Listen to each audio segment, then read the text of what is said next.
Welcome to another edition of the podcast known as Blending the Family. I am your host, Tommy Maloney, and for those of you playing the home version, this is episode 188.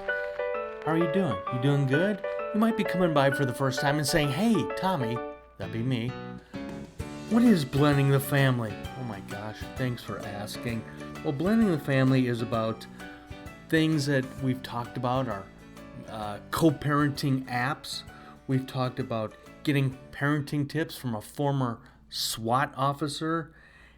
And this episode is, again, one of those episodes where the tables are turned, where Tommy gets to be on somebody else's show. Fathering Together was kind enough to allow me to share some of my expertise. I know you're laughing, going, expertise. Anyway, we'll talk about that in a little bit. You doing good? Are you excited about the changes in our United States, in our government?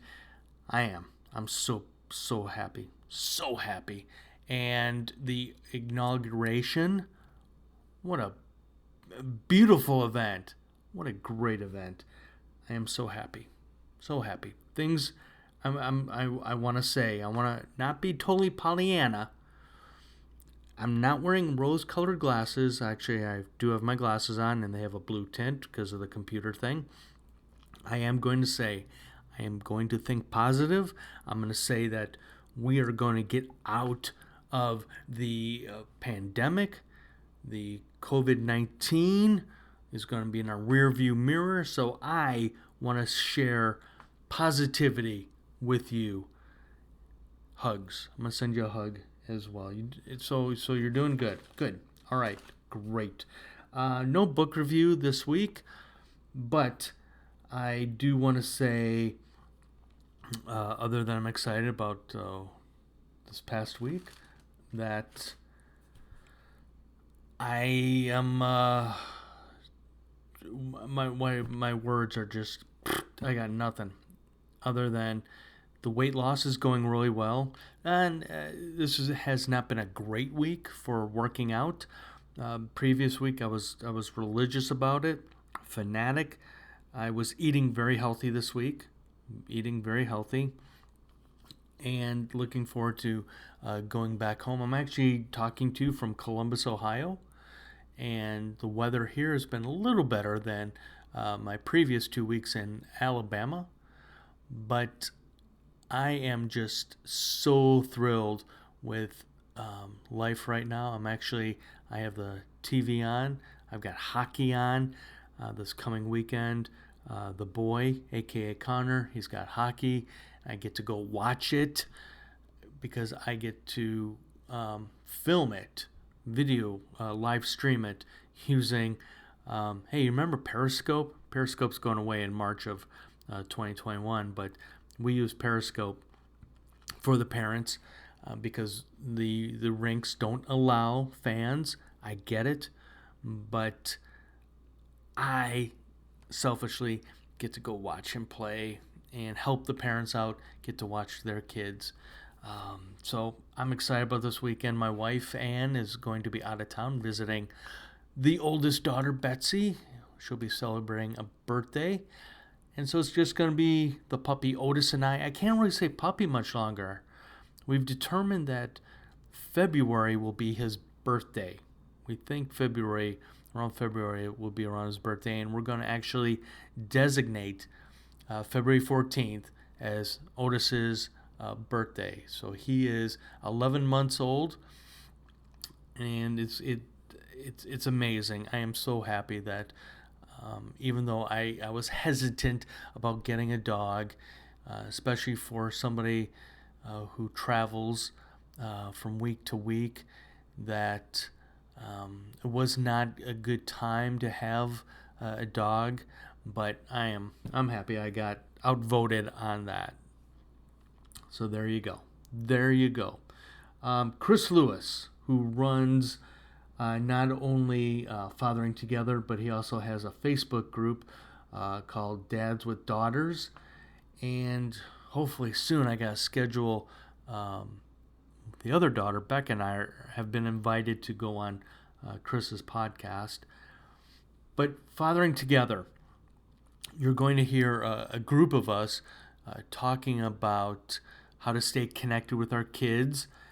And there's some great experts on this. And so I really am so excited to share this with you. Again, check out fatheringtogether.org. I shouldn't say again because all I said was Fathering Together, but fatheringtogether.org.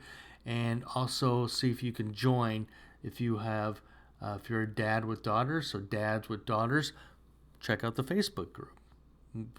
So Chris Lewis, you're going to hear Chris Lewis. His voice will be first, introducing the panel and our moderator, and there you go. So there you go. I am so happy the way the world is going. Can you tell? I don't know. And I'm rambling. I'm tired. I'm rambling, but I'm excited. So here you go. And as Terry Crews would say, your success is my success. Let's just continue and be kind to one another. Hey everyone, Chris Lewis from Fathering Together. Thanks so much for being here today. It's always exciting to be able to talk with all of you for another one of our webinars.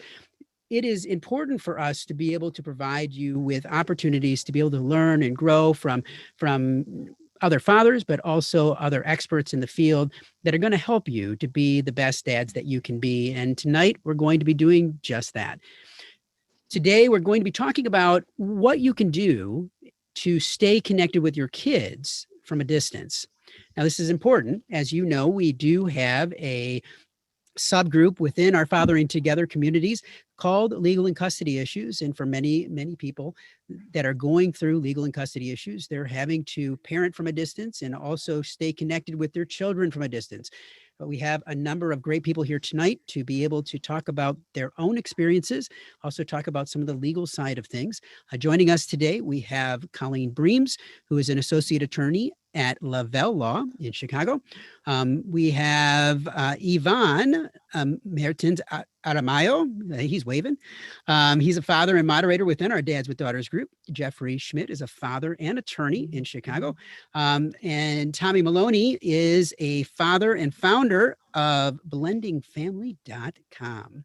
So for all of you, Fathering Together is all about helping you be the best dad that you can be. These webinars are a part of that, but we do a lot more than just that. It's important for you to be able to stay connected with others, but also to find community for yourself and to be able to educate yourself to be able to be the best dad that you can be. And this webinar is going to help you in that path. I'm going to step away and turn this over to our moderator, Flor Mercado. I didn't mention his name, but Flor is our moderator extraordinaire.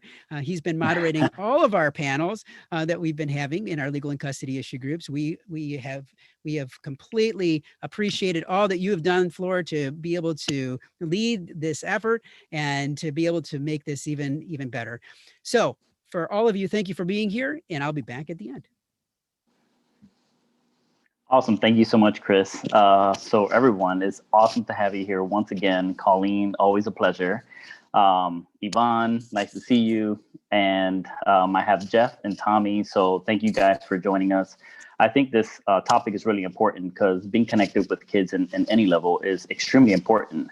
But when you add in the fact that your child may not be with you either full-time or part-time, I think it really adds more of an importance of how you should stay connected with them and the impact you continue to make with them through their life, and how you can just continue to play a role as a parent, as a father. So, I mean, if I want to start with Tommy, just to hear your response on why is it so important that we kind of keep the line of communication with the other parent, because I think that it kind of sets the tone in how you continue to communicate with your child and just kind of still have that impact. I think it really starts with the parent to parent communication and just having that as I guess mutual as possible, and just of course knowing the priority at hand, which is the child. So how do you keep that line of communication open and great? I wouldn't say great, Flora. I would say open and honest with my former spouse. And when I say open and honest, the only way the two of us communicate is through email. And ironically, when my parents were divorced, as I ended up getting married and divorced, my mom gave me some words of wisdom that I failed to use. And she said, do you want to be like your father and I? And it took them 10 years to have a civil discussion. And my former spouse and I, like I said, we treat our communication like a business. I know that's phrase is thrown around a lot, but that's what works for us. And for us, Floor, if there's anything going on, it is communicated through email, and that's how we've always done it. And part of it is because her and I have ended up in court in the past, and so the 3Ds, as maybe Colleen can attribute, the 3Ds in life are document, document, document, and that's part of the reason why a lot of our communication is through email. And plus, we don't have to really talk to each other in person. Back to you, Floor, in the booth.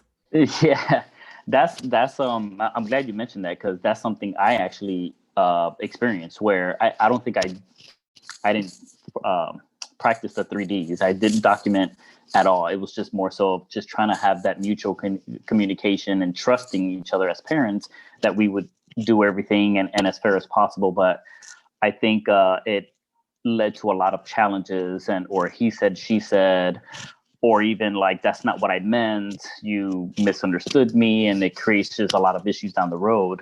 But once I started seeking a little bit more help from an attorney, I started to just document. And that actually helped me a lot, because a lot of things that I found that I've communicated through email, and then going back, and when she said, oh, you said this, and I'll be like, oh, I don't think I said that. And I went back to read my own email. I'm like, oh, wait, I did say that. Or even vice versa.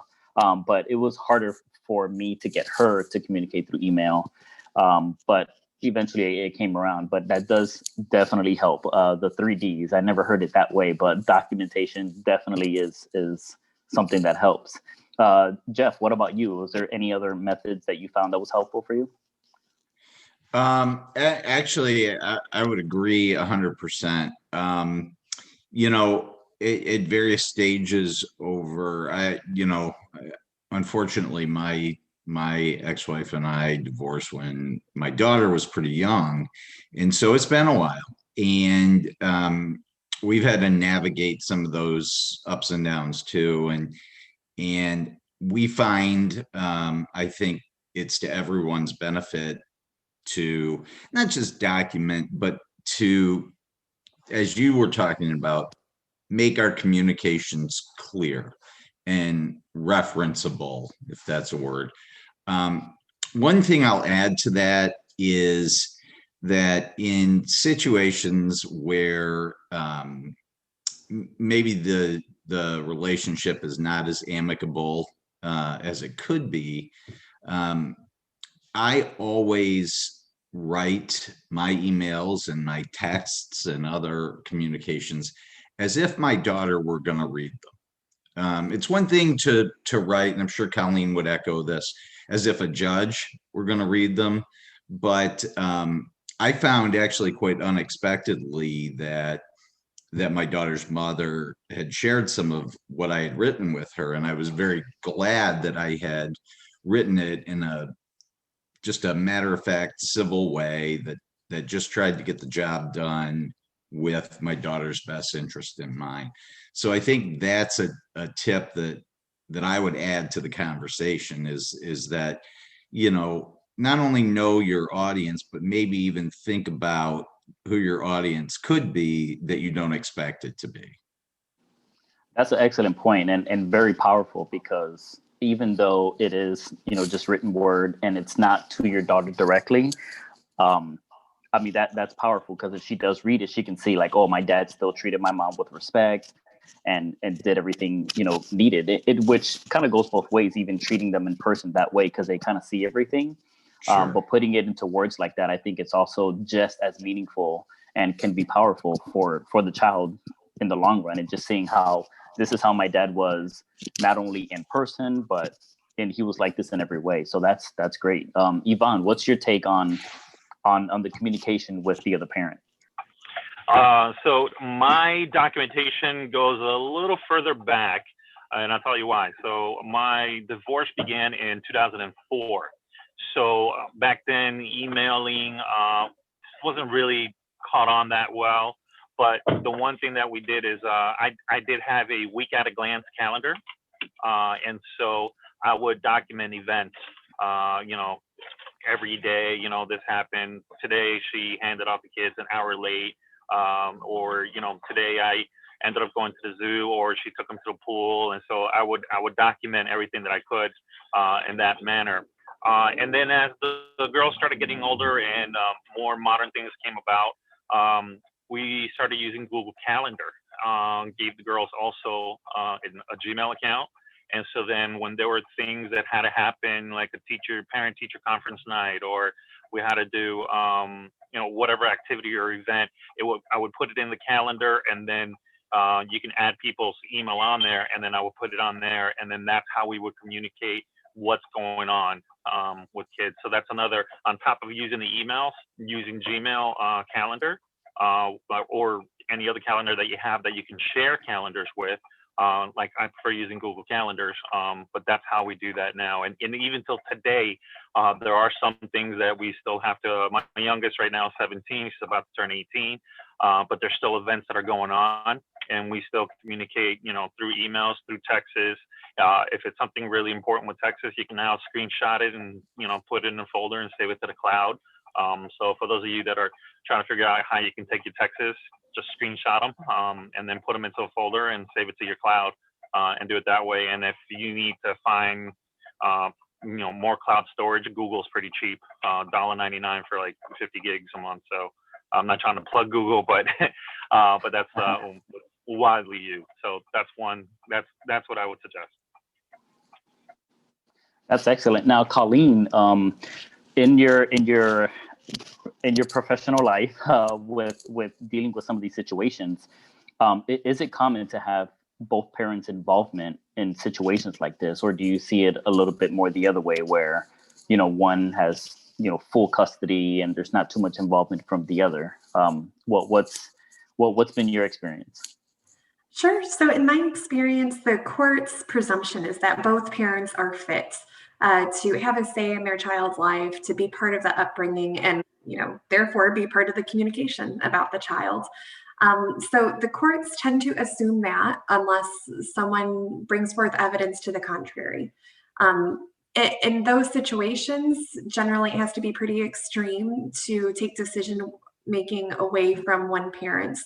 That said, I do see some situations where parties get along well. There aren't situations of, endangerment, for example, but the parents agree it's best that one parent make the major decisions for the child for whatever reason.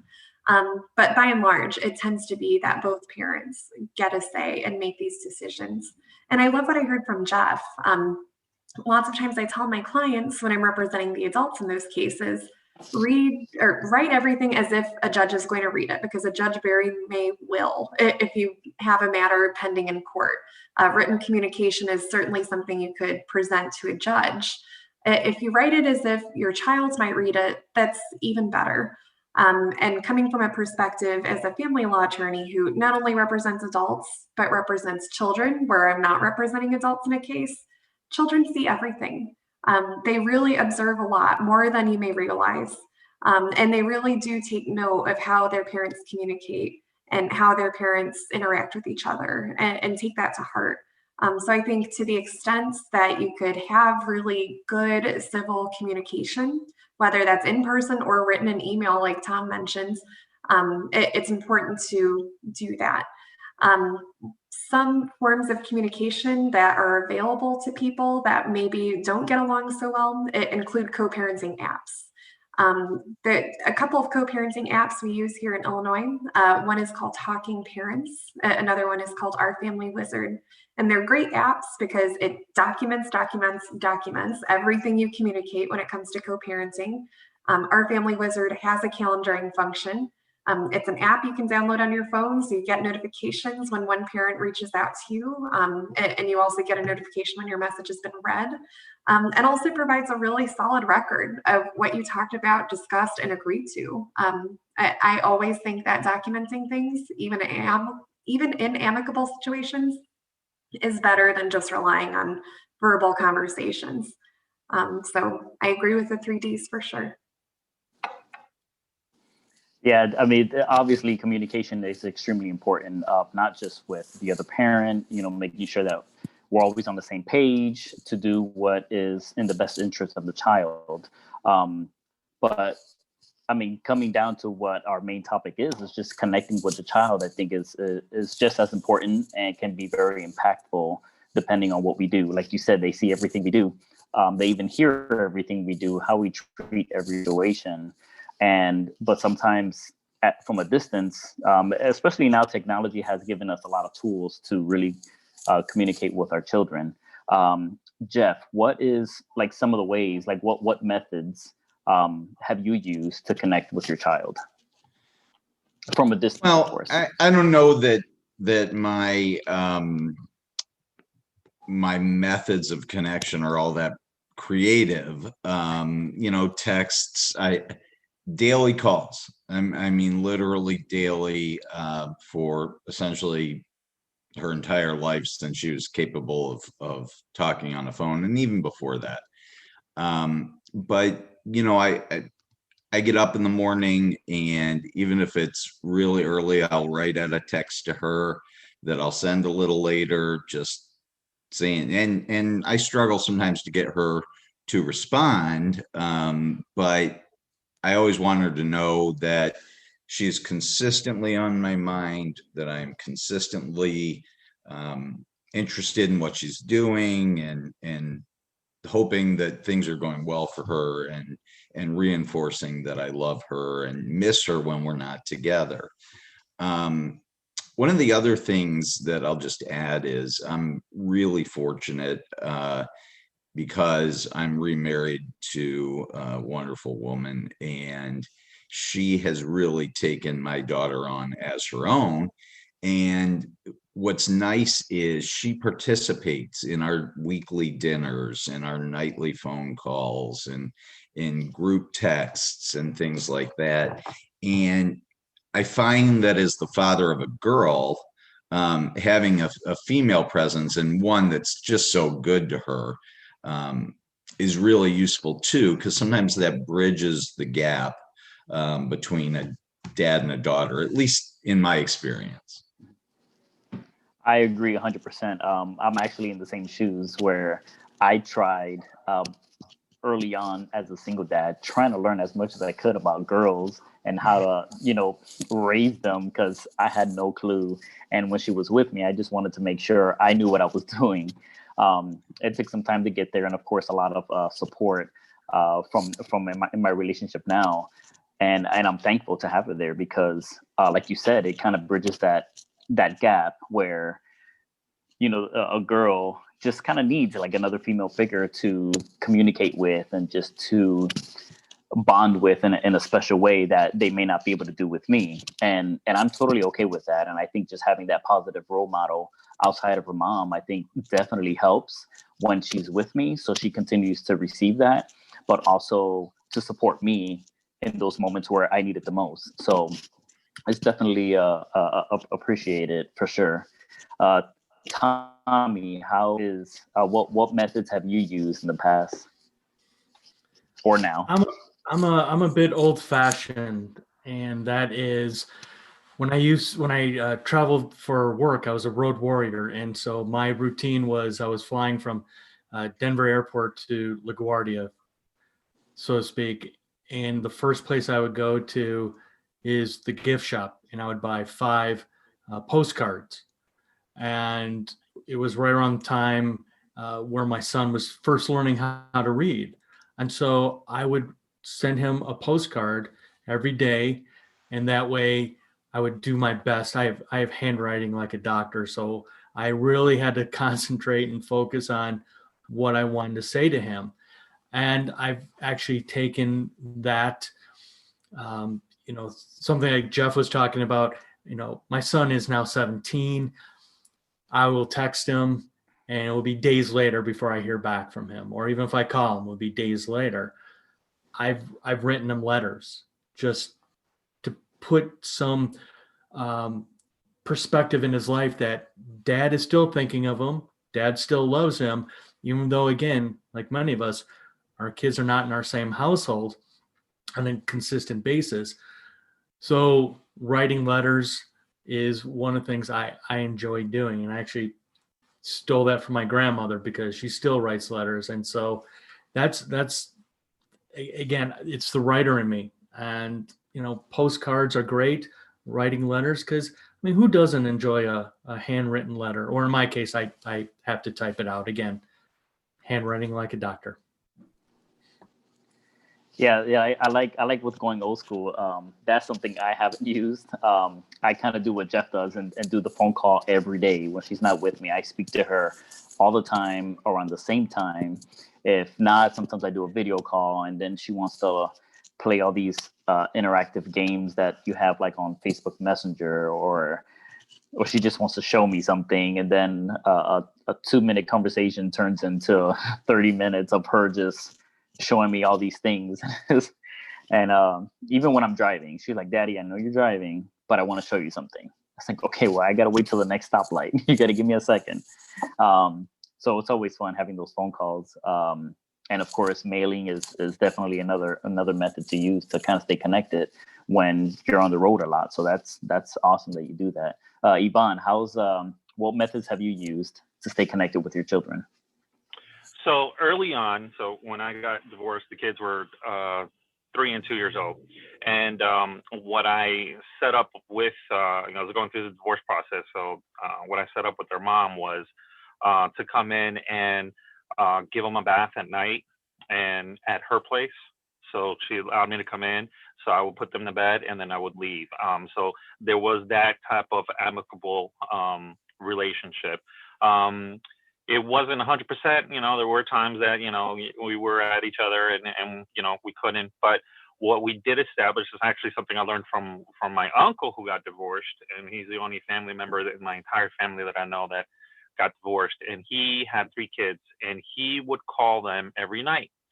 And so following the same suit, I established 8 o'clock as being the call time.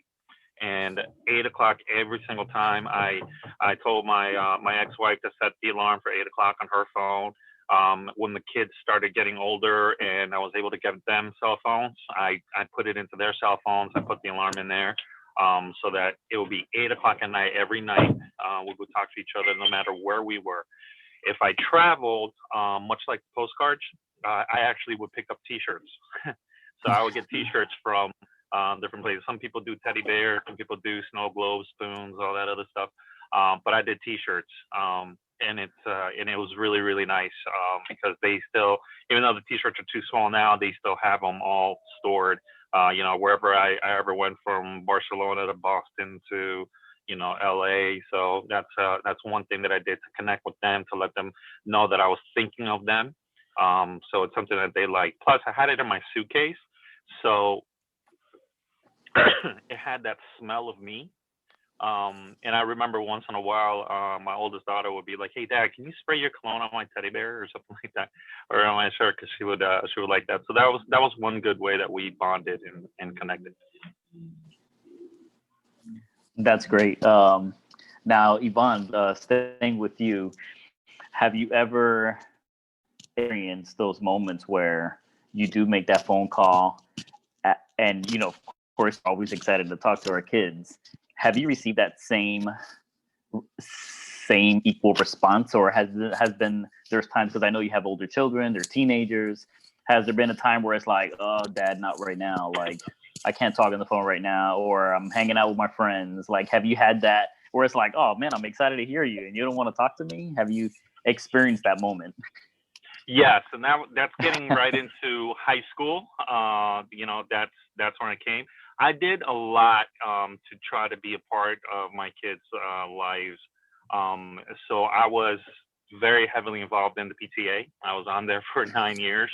And it was something that I was constantly aware of what they were doing in school and everything. And so then it was great to have that 8 o'clock phone call to follow up on homework, on issues. But as the kids got older, I promised them that I wasn't going to do the PTA in high school.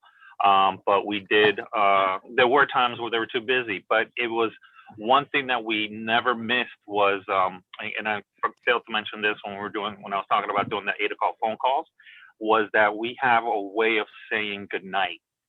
We don't say, hey, bye, or I love you, take care of. There's this whole entire routine, and it's, I say it and then they respond, and it's, I love you too much on the inside, outside, all day, all night, all night. And then we say because they speak Spanish, we say our Ángel de la Guardia, our guardian angel prayer. And then we say a prayer in English, now lay me down to sleep prayer. And we did that on the phone, and even when I had them at night. So again, doing those activities with your kids, staying connected with them is essential, because they grow up, even though they're at mom's house, they still have your presence with them. And doing stuff like that kind of creates that strong bond. Jeff, how about you? Have you had those calls where it was just not necessarily open arms when you contacted your children? Oh, you're speaking my language, because my daughter is 13 and in 8th grade. So you can imagine she's got, as I'm sure all of you have been through or are looking forward to, she's got very much a mind of her own.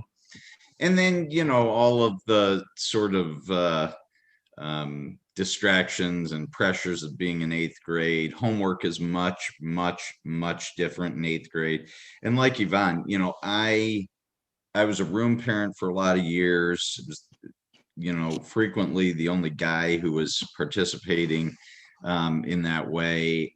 But it's tough. I mentioned earlier, I will text my daughter every day, and it's a struggle sometimes to get a response, and I'll call her every day. And, sometimes it's those one-word answer phone calls. But the thing about it to me is that no matter how much I may struggle with the idea that I'm putting energy into it and getting kind of a teenage response,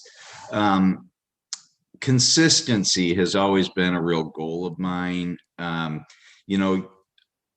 There are times when you're traveling or whatever, but being there for dinner once a week, every week, making that call every night, whether it's like Yvonne at the exact same time or in some predictable fashion, I think sends them a message, even when they're not responding, that you are always connected and always thinking about them. And I think that will pay dividends down the road. But in the moment, it can be frustrating not to get a reciprocal response or the kind of detail, how was your day? Fine, that kind of thing. So we'll work through it, but it's definitely something that we've experienced. Yeah, my daughter is 8 years old, and I get that now where I call and I feel like I just messed up her playtime, or she's hanging out with some friends or her cousins at her mom's, and I feel like I really called it a bad time. But I really like your response with consistency, because I like to speak to her every day, and it's a short phone call. I just like to let her know that I'm calling to make sure, so I can hear her voice, but also make sure that she's okay and that she's, enjoying, that she's having a good day, but also asking how was her day? If it was bad, if it was good, if it was, if it was bad, why was it bad? If it was good, what was good about it? And I try to ask her those same things every time I talk to her. And if after that she wants to hang up, then I just let her just kind of do her thing and continue to have fun. But as long as I'm consistent and just making sure I ask that, because, down the road, I want her to know that, I remain consistent. I care about her, and I want her to know that and how her day's doing. If she's having a bad day, that when she gets her own phone and all that, I want her to call me and let me know, like, hey, Dad, I'm having a bad day. This is what's going on. This is what happened. And if it's not me, it can be my girlfriend, and I'm totally okay with that, because, there may be some times where she may not be necessarily comfortable with me knowing something, or she just needs that woman to figure to, like, hey, I'm having this issue. I need some help. And I just want her to be comfortable enough to express herself and look for the help if she needs it versus just keeping it in. Tommy, have you experienced this, and like, what was your reaction? Well, I mean, I have a teenage son, and I experience it, like I was saying, pretty much every day. One of the things I've started to do is with iPhones, I can send him a voice text, and it's just easy peasy. You just send him a 30-second text saying, hey, I hope you have a great day at school. Good luck with your hockey game. Dad's thinking of you, love you. They get to hear your voice. And, I remember when the big controversy many, many years ago is when parents started giving their kids at very young age, cell phones. Well, for me, it's a great way for a lot of us to be able to stay connected with our kids, because this is it. This was the lifeline. And so with newer and newer apps and newer technology, it is actually making the distance closer together because of the technology, the wonderful inventions that we have of having cell phones. So like I said, Flora, for me, the latest thing is just using a voice text to my son, because, Jeff was saying as well, we don't always get the reciprocal response, but again, like a lot of us dads in this group that I'm hearing, is that we are sending the messages out. And if our kids want to respond, that's fine, but they understand in their own way that we dads are thinking of them. I agree. Now, when we do get our children, for the time, for the weekend, for the summer, whenever they come over to the house, that time is precious. That time is precious, and you want to spend as much time as possible, teach them as much as possible, and just experience new things, making sure that they enjoy the time with you. And sometimes, at least for me, when it comes to disciplining my child, I do have to admit I'm a little bit more relaxed on that, because I'm thinking, all right, I got her for a week. I can discipline her. She can go on timeout for whatever it is, and she's going to be upset at me for the rest of the day. Now I just wasted a day that we could have been doing something. So I think that's something that I struggle with, and it's tough sometimes. Sometimes it has to be done, and I think it, of course, when that day goes by, it's like, oh, we could have been doing this, or I plan to do this, but now, I can't necessarily reward her at the moment. How is it, Jeff, like when you have them come over and those moments happen, how do you approach it? Like, how do you still maintain that structure with parenting with your children when that time comes and you have to discipline them, but also still ensure that you're getting in that quality time that you want? Yeah, that's definitely something I struggle with. I'm on the sort of standard fathering schedule, right? The every other weekend kind of thing. And I'm very cognizant of the fact that, especially as she, gets a little older and emotions play a bigger role, that if I spend, half an hour quarreling or disciplining or whatever, and I do sometimes, but that can take up a whole day of negative emotion in a weekend that's only 2.5 days long, and I'm very reluctant to do that. I mean, I'm lucky. My daughter, like I'm sure all of yours, are she doesn't need a lot of discipline. Right. It's sometimes corrective behavior when I have to say, hey, look, getting back to the last question, the thing that you're doing that's really not okay is not being responsive, not communicating, not answering my text, those kinds of things.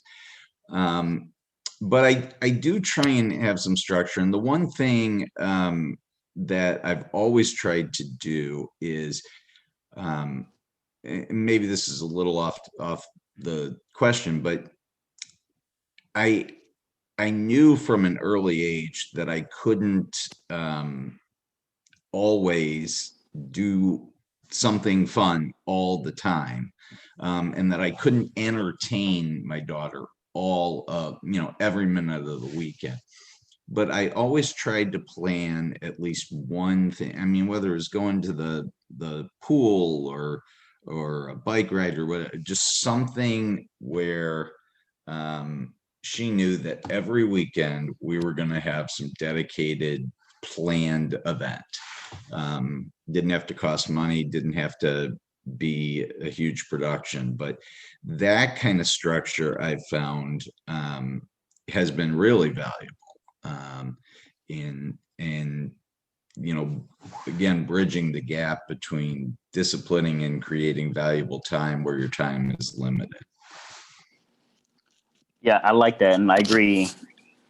I learned that the hard way, because I think early on, once I separated and I got my daughter, I tried to do something every day, but eventually it kind of burns you out. It burns you out, and of course, I want my daughter to see me as a fun parent, but I think I had to leave some room for other learnings, different things that they may encounter. It may not be fun, but it's a teaching moment, a learning opportunity, and even those times where you have to do some corrective behavior. And I think now I don't try to look for fun every day, but I do try to make it where she has something to look forward to. Like, hey, we're going to do this, this weekend, get ready or something, so she has school Monday through Friday, one day in the weekend, we'll go do something. And then maybe we'll do some things around the house, which thankfully she enjoys, and doing some chores around the house. She loves it. She loves being a part of it. So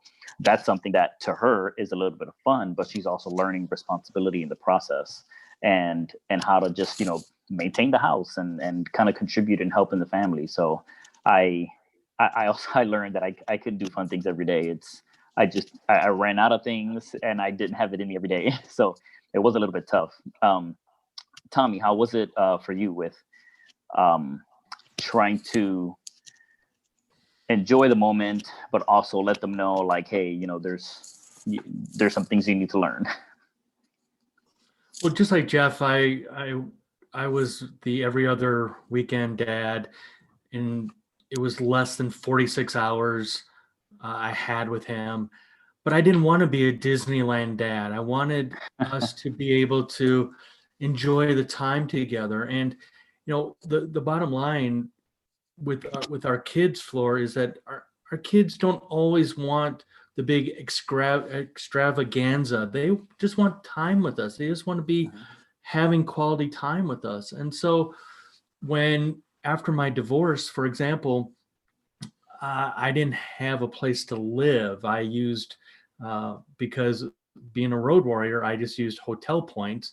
And that's where we spent a lot of our time together, was bonding in hotel rooms, and, being able to order room service. And the joke I always tell a lot of people is that my son always had stipulations on the hotel. And number one, it had to have a pool. He didn't know how to swim at the time. So that was a great experience, because this helped us, again, bond by me teaching him how to swim. So for me, this year has been very rough, because again, I have an older teenager who from the summertime worked 3 jobs. And from the last time we had him on our regular weekend was Easter. And from Easter, the following weekend fell on Mother's Day, so I didn't have him. I only saw him up until Father's Day 3 times. So it's really hard when you have to, discipline your kids. But the bottom line is, number one, they want to spend time with us. And if it's going to be time where you have to discipline them, make it quick, make it simple to the point, and have them understand why they're being disciplined. Because for me right now, I'm going through, oh my gosh, he's a senior in high school.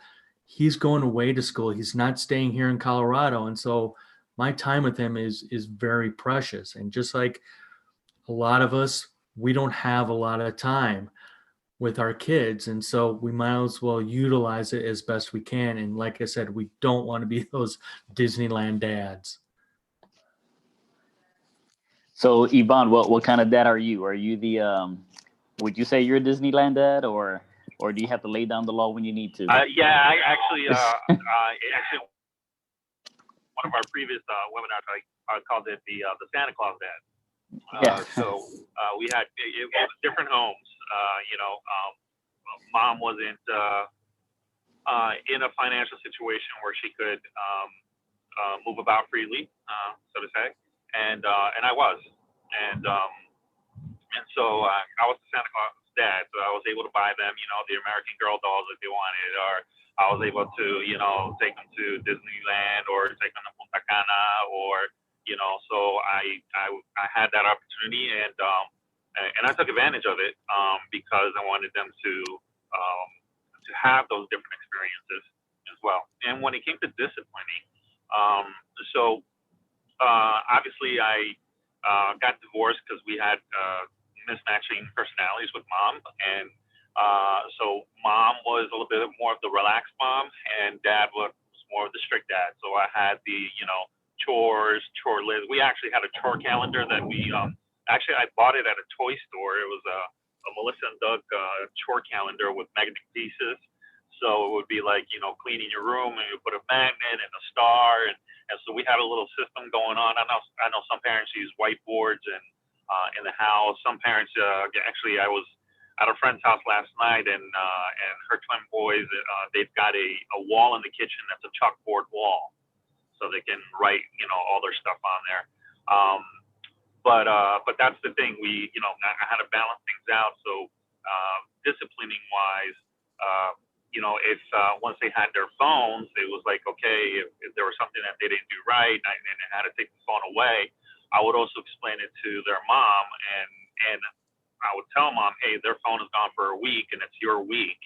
Can you help me support that? And then when they misbehave at their house, like mom had a swear jar at her house, and the kids almost never swore at my house, but if they ever did, then it'd be like, well, guess what? You're putting money in the swear jar at mom's house when you go back, because there was no swear jar in my house. So we supported each other as far as corrective behavior in that sense.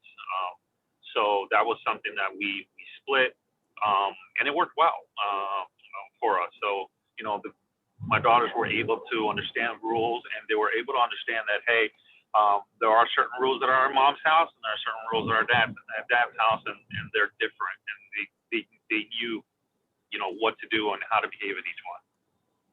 It was also a lot harder for them to play mommy and daddy at the same time, because mommy and daddy were talking. So that's also key important. Yes, that's very important. I think for me, it was a little bit tough in the beginning to try to be on the same page as far as disciplining and just making sure the same rules are in both households. But I learned that it's really hard to do that.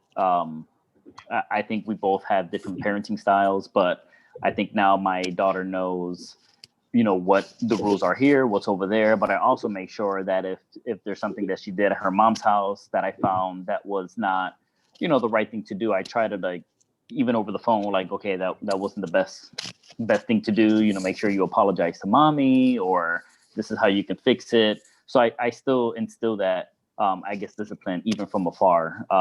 because I just want her to be, grow up to be respectful and to treat others with kindness at all times, no matter whose house she's in, whether it's her friend's house, it doesn't matter. And I just want her to learn that wherever she is. Hey, Flor, Yes. hey, I just wanted to add another thing about the communication piece, and you just brought up a really good point, and I don't know if you're going to segue into this and that, but when they're at their friend's house, so communicating with your daughters, as they're growing up and creating that confidence with them is very key. I can't stress that enough, that you have to have that open transparency with your daughters so that they are able to come to you, to talk to you, to tell you, hey, even if they want to go hang out at their friend's house on the weekend that is yours, you got to be okay with it. You want to go hang out at Melissa's house. And what's more important about that is knowing the names of their friends and knowing the parents. And the reason why I say this is because you never know what could happen down the road. I'm going to take my own personal experience. I did have a situation where, my daughter ran away, but she ran away to a home where I knew the parent. And it was, it's fine. She needed to go. She needed to do that. And the communication was open. Parents were talking to each other. So it was safe for her. And it was a communication that we had. So it's very important to have that type of communication with your daughter or with your child, so that you are also in open communication with the parents of the friends of your kid as well. Yeah, that makes a big difference, and that's something that that type of relationship with my daughter is something that I'm working towards, and I hope I kind of build that relationship, because I just want her to be open and honest and just know, just for her to make the right decisions in any situation. But being a girl and being a dad, I know sometimes she may, like I said earlier, she may look to her, a woman figure to share a specific message or to express herself. And I just want her to have that outlet, but also be comfortable with her parents as well, to reach out to her mom and say, hey, I'm having this issue. I need you right now. And that's completely okay. And that's what we want. We just want our kids to just be honest, open. If they need help, ask for it. But also to be confident to do so. A lot of us are very fortunate, to have our kids and to have them come over and just spend that time with us, and for us with them. But I know there's some dads out there who are not as fortunate, and it could be because of their past, whatever they were involved in. And I don't know if you guys have experienced this or know someone who has experienced this, but some dads have to get supervised visitation, which could be difficult. And as we know, spending time with our kids means the world to us. And we have them for a weekend or for a week or over the summer. And sometimes these other dads have them for just an hour or 2 hours. And it's really hard to really build some kind of structure from a dad's perspective or from a father's point of view. Colleen, I wanted to ask you, from what you've seen, how does a situation like that impact the child, with having those very strict visitation and just being so limited on the time that you can spend with your child? Yeah, so really it depends on what kind of time it is and what kind of child it is. There's some situations where a child is so young when those restrictions are put in place that a child doesn't know any differently. There you don't really see much of an impact. You see a bigger impact when a lot of time has passed. This child is maybe a little bit older, used to having unrestricted time, and then it goes to restricted mode. There are great resources out there to make restricted time a bit more fun and enjoyable for kids. There are plenty of supervised parenting time facilities that cater to make sure that children's time with their parents are fun. There are also situations where restricted time can happen in a public place, which I know can be a bit more fun for kids, because we're not talking about a facility. Instead, we're talking about going to the park, going to McDonald's, going to the library, having not only parenting time that's with a parent, but also with an activity rolled in. Those tend to be more fun and enriching for kids. But what I tell my clients that are dealing with restricted parenting time is the goal is always to expand and get away from restricted time, because more time with kids is always better. I find when I represent kids, by and large, they want time with both parents. Parents may have their own disagreements. There may be reasons for that restricted time. But if parents are doing their jobs right, the kids don't know about that. And the kids want time with both parents. And how does one go about, just gaining those extra, the extra time or the rights as a father? How do they just build that where the rules could kind of be a little bit more relaxed and maybe it's not supervised? Like what does one have to do to get to that point? What I always tell clients who are in a situation where they have supervised parenting time, again, the goal is to get away from that. And the best way to get away from that is to really make great use of your supervised time. Usually when there's a supervision requirement, there's a reason. There could be concerns, various different concerns, about appropriateness of the contact, substance use, violence, things of that nature. So it's important for parents who find themselves in that situation to do what they need to do to get over whatever that issue is, whether that's, being part of a program that helps them resolve it, or really taking some meaningful steps that they monitor and police themselves. But make sure that the time that they have, whatever limited, capacity it is, it goes well without incident until you can eventually build a history of showing that, look, this parenting time has been going well, while supervised. It should be expanded and expanded and expanded until you get to the point where there isn't a need for supervision because the concerns that led to the supervision to begin with are no longer there. So really it's, twofold. A parent doing what he or she needs to do to take care of whatever brought them to supervision in the first place, and then making sure that supervised parenting time is going really well and that they're putting in the work and making it as quality as they can. Yes, definitely. And I think another thing too is, for those dads who are just seeking some kind of help, I think, having a circle of dads for support is also huge, for encouragement, for motivation, and just knowing that, sometimes the roughest road, but as long as you put in the work and you're passionate about what you do, but also you work hard for what you really want, which is, getting your role back as a father and spending time with them. I think having a circle of dads definitely helps as well. And just to continue looking for that encouragement, that the support that they need, outside of certain programs that they also may need as well. I think that's huge. So Yvonne, what would you say out of this whole entire experience from parenting from afar? Like, what would be your tip out there, or something you'd like to share with the team, with everybody, group of dads all over the place? What would you like to share with them? Having that communication with your daughter, with the kid, is key to growing up, having them have trust in you having them trust in them. That is important. So don't skip out on the times that you can't have your kids, and the times that you do have your kids. Make it quality time. Make it time where you are sharing your time dedicated to them. If it is that you got to take off from work, or if it is that you got to whatever your situation might be, and spend that quality time. Go to a museum, go to a park, go have game night if you've got them for the summer. That you don't want to have them cooped up. You don't have them in summer camp right now. Everybody's just staying at home and everything. One thing that I've done with my kid during this COVID time is that we would have a movie night. Actually, we would have a night, and we picked out different activities and put them in a hat. So it was like movie, board game, the dance studio that I got for my PlayStation.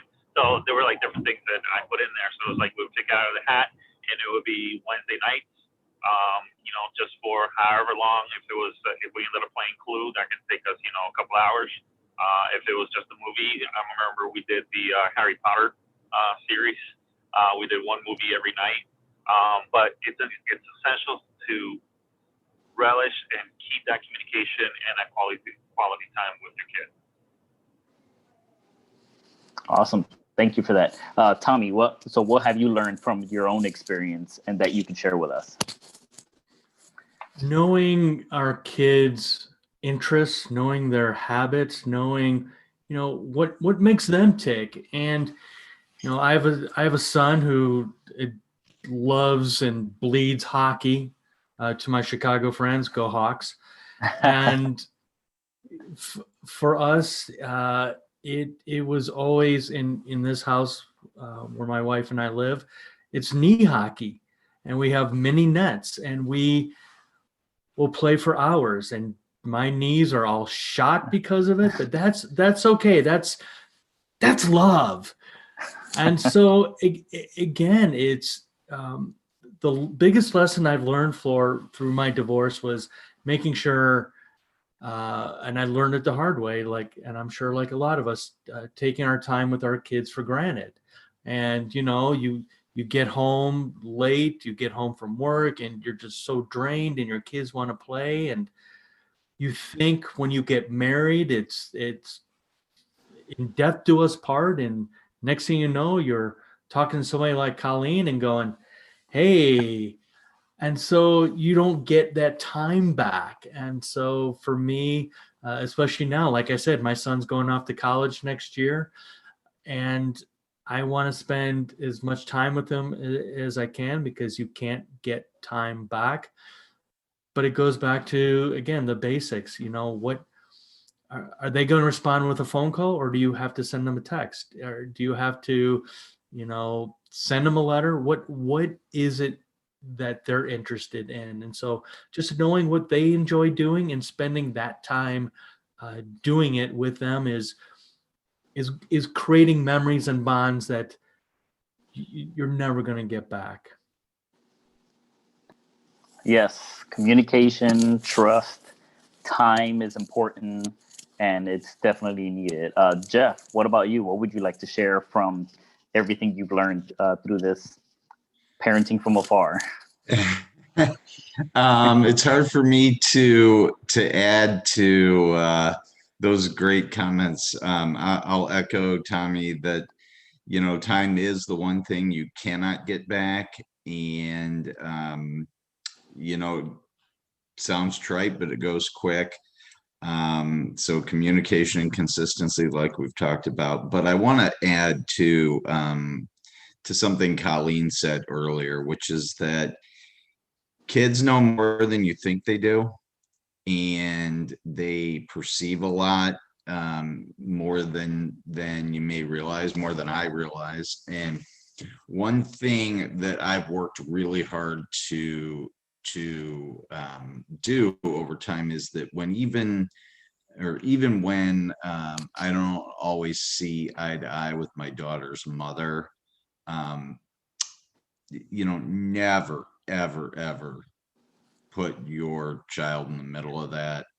Do not badmouth your ex or in fact, I'm a big believer in encouraging. Oh, wow, you did that with mom. That's really cool. I'm glad you got that experience, or whatever it is, because they know when there's hostility. I think that creates anxiety, even if it is unexpressed, creates anxiety in the kids, and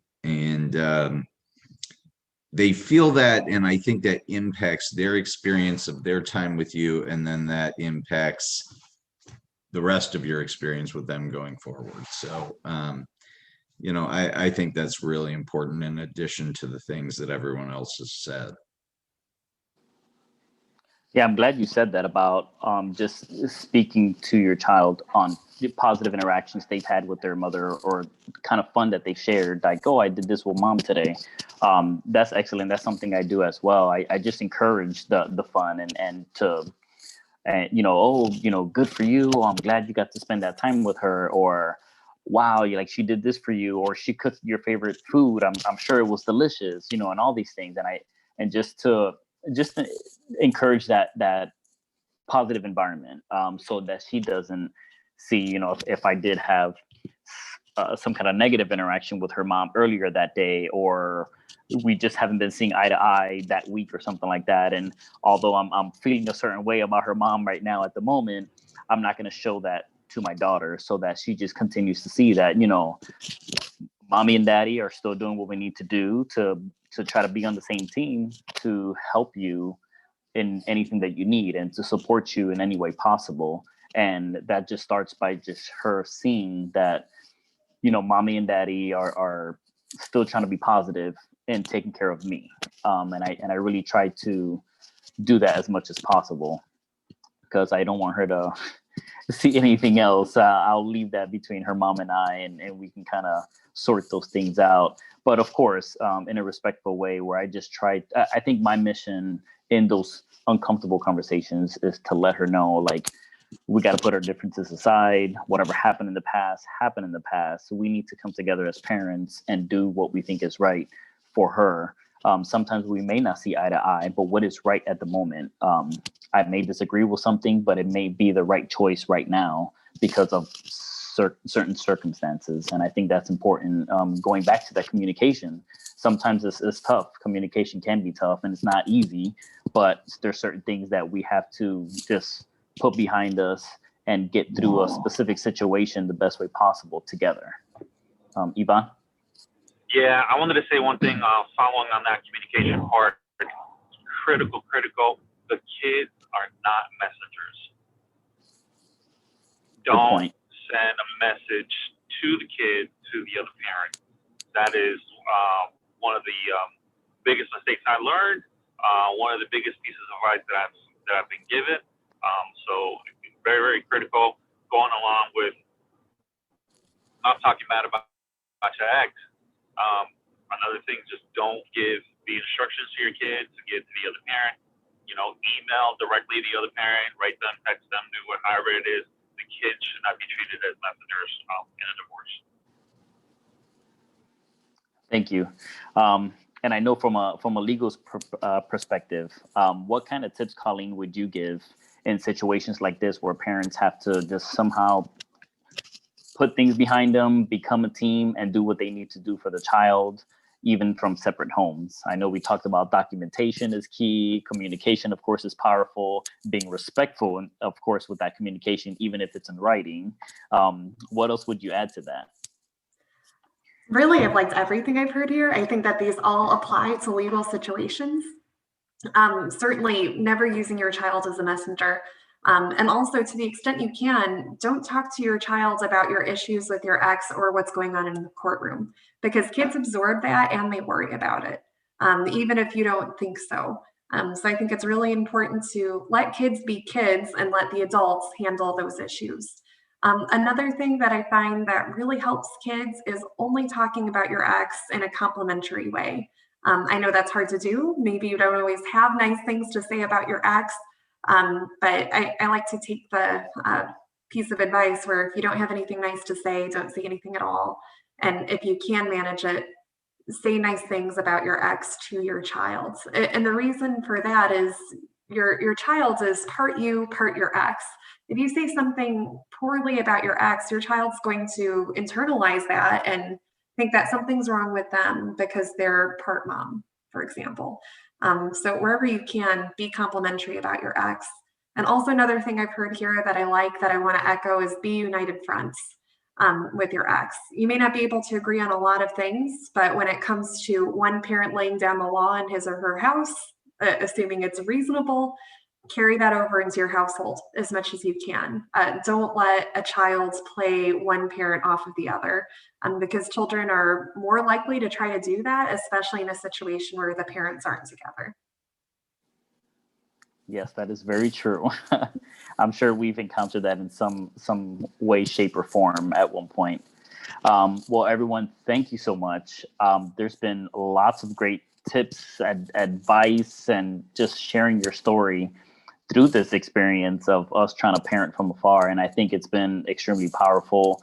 I've heard a lot of great things, like Colleen said. And Colleen, thank you for sharing your legal perspective and just giving us a lot of insight. I think that would help tons of people, fathers in the community who are going through certain situations. And maybe, just let them know that sometimes it's okay if you call your child and they may not want to talk to you at the moment, but as long as you are consistent and have open communication, especially with the other parent, and making sure you keep a positive environment, even through word, through the written word, I think is extremely important and can impact the child, even being distant from them. So again, thank you all so much. And Chris? I have to agree with you, Floor, and this was an amazing conversation tonight. Thank you so much for sharing all of your stories. It's so important to be able to have the opportunity to learn and grow from the stories that each of you tell, and I think that it's important. I think that everyone that was listening along is definitely going to learn from you as well. One of the things that I wanted to say to all of you that are listening in today is that right now, just like the stories that you heard, we are gathering your stories, and we want to know what fatherhood means to you. We are currently on our Fathering Together website at fatheringtogether.org. We're asking you to take a couple minutes, maybe even just a minute, and give us a 30 to 60 second video that allows for you to be able to reflect on what fatherhood means to you. 2020 is coming to a close, and for us at Fathering Together, we want to capture some of those moments that have made this year so amazing, despite the challenges. So we are asking all of you to take 30 to 60 seconds. Take a video, take a little, take your phone out and give us a little video back to us. There's a link right on our website where you can go and you can submit your video and be able to tell your story, because through your story, others are going to learn, and they're going to be able to be better fathers as well. Thank you so much for coming today. Thank you all for being on the panel today. It is always great to have all of you here and for you to be sharing your stories with everyone. And I wish you all the best.